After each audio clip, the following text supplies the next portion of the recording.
Let's start with you, Donald. The moment you won the Super Bowl, what was that feeling like? Numbing. You know, this is the ultimate milestone for a guy that wants to play in the National Football League, and for me to reach that final milestone, it was amazing. So after the last whistle, that confetti start falling. That's when your body just go numb, because now you know that you're Super Bowl champs. Your moment came in Arlington, Texas. Yours came in New Orleans. What was that feeling like? It was outstanding. You know, like Donald said, you get a feeling of accomplishment, of job well done, the brotherhood or the fraternity of the guys that are on the field there at that time, and you were able to complete that task. And it's a feeling of, the ultimate feeling of completion, you know, and I remember thinking about that whole night, which I never went to sleep, you know, enjoying it with the teammates, enjoying it with your family and everybody else. As the sun came up, in my mind, I was like, okay, so what's next? Try to get up and do it all over again. Jerry, Super Bowl I, the very first Super Bowl, AFL against the NFL in Los Angeles in the big Coliseum with some empty seats. Super Bowl II then in Miami, Vince Lombardi's last game as coach of the Packers. What do you remember about the feeling of winning those two? Satisfaction probably was the biggest word for me. The Super Bowl wasn't that big. You mentioned 10,000 empty seats at Super Bowl I, and we really didn't realize the Super Bowl was going to ever be as big as it is.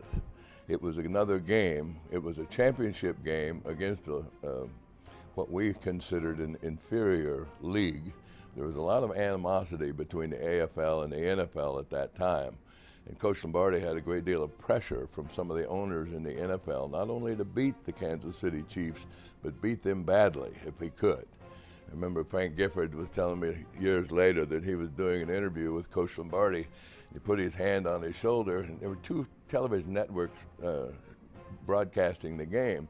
And Giff was pretty cool, and he was a pretty cool guy. And he said, I was okay, I was pretty cool.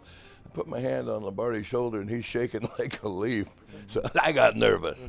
So it was a good game and a satisfying game, but it wasn't really a huge thing. You know, it was a championship, and we had to go one extra step that year to win our championship.